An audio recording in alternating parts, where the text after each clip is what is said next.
राधे राधे। हरे कृष्ण। मौनी अमावस्या व्रत कथा। मौनी अमावस्या व्रत हर साल माघ मास की अमावस्या तिथि को किया जाता है। मौनी अमावस्या प्रचलित कथा के अनुसार प्राचीन काल में एक ब्राह्मण परिवार कांचीपुरी में रहता था।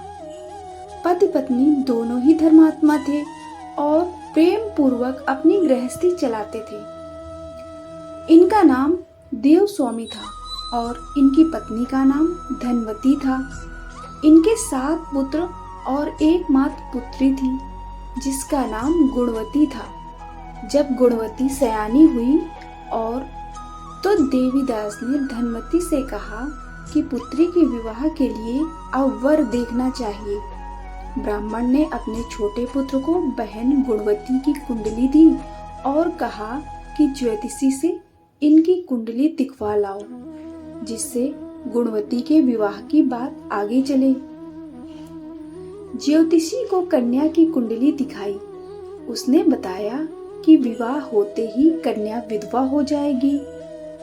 ज्योतिषी की यह बात जब ब्राह्मण परिवार को मालूम हुआ तो वह बहुत दुखी हो गया और इसका उपाय पूछा।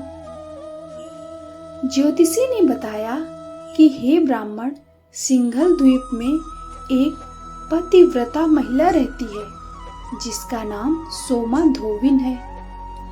यदि कन्या की शादी से पहले सोमा आपके घर आकर पूजन करे और अपना आशीर्वाद दे दे तो यह दोष दूर हो जाएगा। ब्राह्मण ने अपनी पुत्री गुणवती को अपने सबसे छोटे पुत्र के साथ सिंघल द्वीप भेज दिया। दोनों भाई बहन सागर किनारे पहुंचकर उसे पार करने के बारे में विचार करने लगे। जब समुद्र को पार करने का कोई रास्ता नहीं मिला तो दोनों भूखे प्यासे एक पीपल वृक्ष के नीचे आराम करने लगे। पेड़ पर घोंसले में एक गिद्ध का परिवार रहता था। उस समय घोंसले में सिर्फ गिद्ध के बच्चे थे।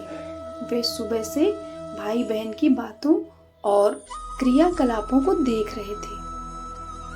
शाम के समय जब गिद्ध की माता बच्चों के लिए भोजन लेकर घोंसले में आई तो बच्चों ने पेड़ के नीचे लेटे भाई बहन की कहानी माता को बताई।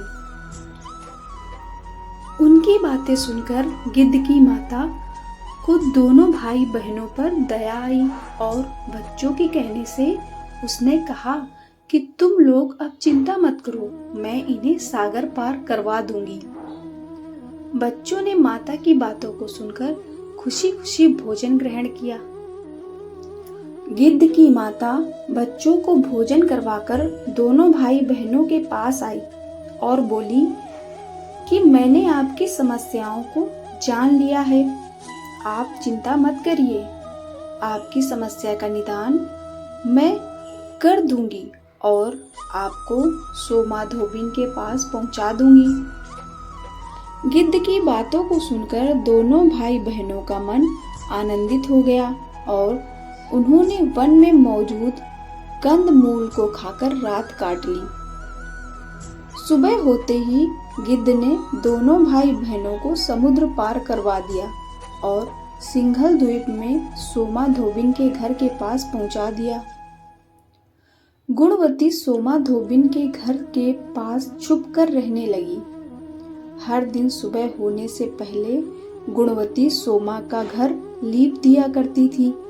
एक दिन सोमा ने अपनी बहुओं से पूछा कि प्रतिदिन सुबह हमारा घर कौन लीपता है। बहुओं ने प्रशंसा के लोभ से कहा कि हमारे अलावा यह काम और कौन करेगा। लेकिन सोमा को बहुओं की बातों पर भरोसा नहीं हुआ और वह यह जानने के लिए पूरी रात जागती रही कि कौन है जो हर दिन सूर्योदय से पहले घर लीप जाता है। सोमा ने देखा कि एक कन्या उसके आंगन में आई और आंगन लीपने लगी। सोमा गुणवती के पास आई और उससे पूछने लगी कि तुम कौन हो और क्यों हर सुबह मेरे आंगन को लीप कर चली जाती हो। गुणवती ने तब अपना सारा हाल सोमा से कह डाला गुणवती की बातों को सुनकर सोमा ने कहा कि तुम्हारे सुहाग के लिए मैं तुम्हारे साथ चलूंगी। सोमा ने ब्राह्मण के घर आकर पूजा किया, लेकिन विधि का विधान कौन टाल सकता है। गुणवती का विवाह होते ही उसके पति की मृत्यु हो गई। तब सोमा ने अपने सभी पुण्य गुणवती को दान कर दिया। सोमा के पुण्य से गुणवती का पति जीवित हो गया, लेकिन पुण्य की कमी से सोमा के पति और बेटे की मृत्यु हो गई। लेकिन सोमा ने अपना घर छोड़ने से पहले बहुओं से कह दिया था कि मेरे लौटने से पहले अगर मेरे पति और बेटों को कुछ होता है तो उनके शरीर को संभाल कर रखना। बहुओं ने सास की आज्ञा को मानकर सभी के शरीर को संभाल कर रखा।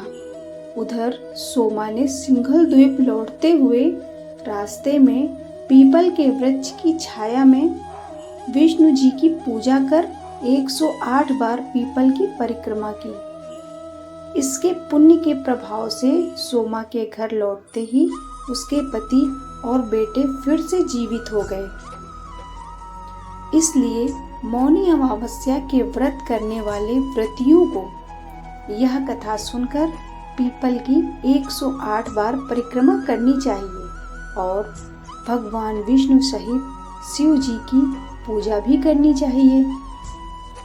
आपको यह कथा पसंद आई हो तो वीडियो को लाइक और शेयर करें। धन्यवाद।